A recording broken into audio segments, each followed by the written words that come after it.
Kami ay napasamad sa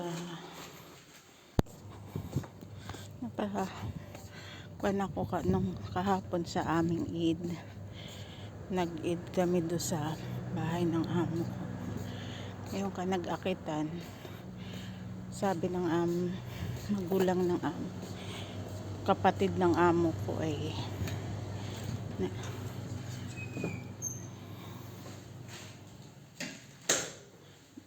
lumabas daw kami. Kumain daw kami sa labas, sabi niya. Sabi dun sa kasama ko, dyan sa mga kuwan nila. At ayan, post dyan si Madam Chichay. Tingnan naman ninyo, si Madam Chichay.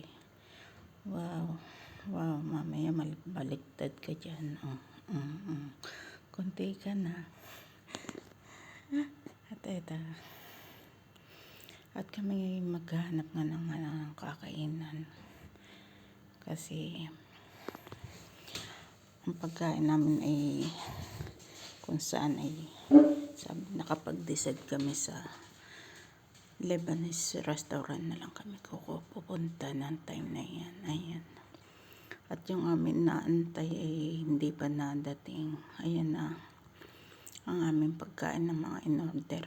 Hindi ko na nakunan yata dyan yung mga inihaw na manok. Ayan na. Masarap kaya yan. Ang inihaw na mga manok, mix yan lahat. May laha, may hikuan, may dami. May kubos yan. Sarap na pagkain. Talaga hindi heavy siya sa tiyan. Lebanese food yan aming pintahan restaurant. May mga salad. Ayan. Grabe pati yung kanilang mga hummus. Yung pasta nila, ang sarap.